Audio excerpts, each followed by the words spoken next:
الدار البيضاء اللي كتعرفوا غادي تختفي للأبد. حنا دابا قدام أكبر عملية ترحيل وهدم في تاريخ المغرب الحديث. واش سحب لكم القضية غير هدم ديور قديمة؟ لا، الأمر كبر من هكذا بزاف.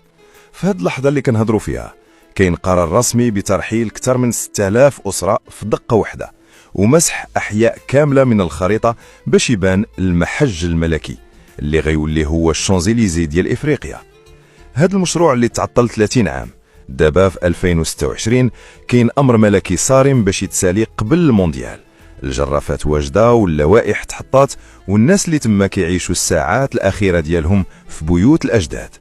الصدمة هي أن هاد الزلزال العمراني غادي يغير قيمة العقار في كازا لواحد الدرجة ما كتقبلهاش العقل، وكاينين الناس غيوليو مليونيرات، وكاينين اللي غيضيعوا إلا ما عرفوش حقوقهم القانونية. كمل معايا الفيديو حيت غنكشف لك كواليس ما كتقالش في التلفازة. السلام عليكم خوتي وخواتاتي، كنتمنى تكونوا في افضل حال. اليوم كنهضروا على قلب كازا اللي كيتحول. بزاف منكم كيشوفوا غير الهدم، ولكن ما عارفينش شنو واقع في كواليس الولايه ومع الشركات العملاقه اللي شاده المشروع. علاش خاصك تكمل هذا الفيديو؟ حيت في الاخر غنعطيك واحد المعلومه ذهبيه بخصوص التعويضات وكيفاش تقدر تضمن حقك في السكن الجديد او التعويض المادي. وهذا الشيء اللي اغلب السماسره والجهات اللي باغيه تربح على ظهر المواطن ما غيقولوهش ليك. غنشرح لك علاش هذا التوقيت بالضبط وشنا هما البدائل اللي الدوله حطات فوق الطابله في 2026. ركز معايا مزيان حيت هذا الشيء كيهم كل بيضاوي وكل واحد باغي يستثمر في الريل استيت في كازا، حيت الخريطه كترسم من جديد دابا. المحج الملكي أو أفنيو رويال ماشي غير طريق، هو مشروع استراتيجي كيربط مسجد الحسن الثاني بوسط المدينة، ساحة الأمم المتحدة. في 2026 الدولة قررت تنهي هذا الملف بمرة. هذا المحور غيولي فيه فنادق فخمة، مراكز تجارية لاكجري شوبين مول، ومناطق خضراء كتشبه لدوك اللي كاينين في لندن وباريس. الكلمة المفتاحية هنا هي urban renewal أو التجديد الحضري. هاد الشيء غيطلع جي دي بي ديال كازا وغيخليها جلوبال سيري حقيقية. السلطات في ولاية جهة الدار البيضاء سطات خدامة بنظام 24/7. هذا المشروع مرصود له ميزانية بمليارات الدراهم، والهدف هو خلق قطب سياحي عالمي. هذا التحول غيجذب استثمارات أجنبية ضخمة foreign investment، وهذا الشيء هو اللي مخلي وتيرة الهدم تسرع بشكل غير مسبوق مباشرة بعد عيد الفطر. نهضروا على 6000 أسرة، هادو ماشي غير أرقام، هادو ناس وحيوط وذكريات. في إطار كازابلانكا هاوزينج بروغرام 2026 هاد الأسرة غيتم ترحيلها لمناطق جديدة بحال سيدي حجاج، الخيايطة والنواصر. الدولة هنا كتطبق السوشيال هاوزينج بنسخة متطورة، يعني شقق مجهزة فيها كاع المرافق الضرورية من مدارس وسبيطارات. ولكن كاين تحدي كبير في اللوجيستيكس وتدبير هاد الانتقال. العقار في الضواحي دابا غيعرف طفرة، والناس اللي غيتسلموا المفاتيح ديالهم خاصهم يعرفوا باللي القيمة السوقية ديال ديك الشقق غتطلع في 2026 و 2027. المقاولين اللي مكلفين بالبناء ملزمين بدفتر تحملات قاصح باش الجودة تكون كتحترم كرامة المواطن. هاد العملية هي الأكبر من نوعها، والهدف هو القضاء نهائيا على السكن غير اللائق في قلب العاصمة الاقتصادية. السؤال اللي كيطرحوه كاع الكازاويين هو شحال غيدوز هادشي ديال الهدم؟ المصادر الرسمية في 2026 كتقول باللي كاع المنازل اللي خارج السور التاريخي غتمحي في ظرف شهرين كحد أقصى. علاش هاد الزربة؟ حيت الشركة المكلفة بتهيئة المحج الملكي سوناداك وشركاء آخرين عندهم ديدلاينز قاصحة مع فيفا ومع الدولة. خاص البنية التحتية infrastructure تكون واجدة باش يبداو في بناء الأنفاق والقناطر اللي غدوز من تحت هاد المحور. هاد فاست تراك كونستراكشن كيعني باللي الجرافات ما غتحبش والتعويضات خاصها تخرج بالزربة. أي تأخير غيعني غرامات خيالية على الشركات.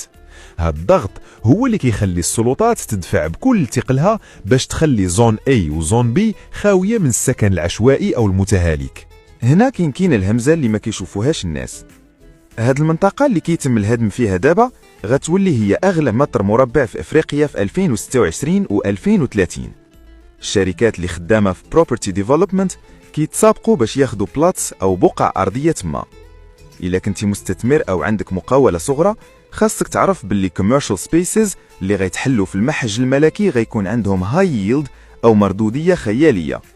السياحة في كازا غتعرف انفجار، والناس اللي غيكونوا قراب من هذا المحور هما الرابحين الكبار.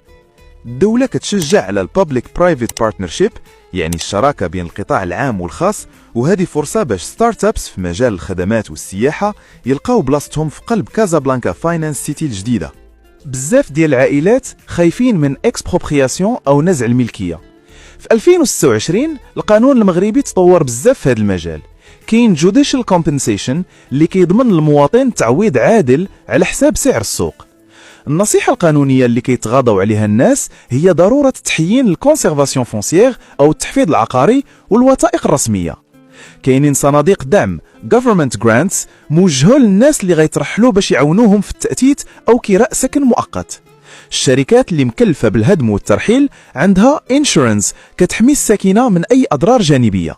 المهم هو المواطن يعرف باللي كاين legal framework كيحميه، وما كاينش هدم بلا notification قانونية وبلا بديل سكني جاهز وحامل لشهادة المطابقة.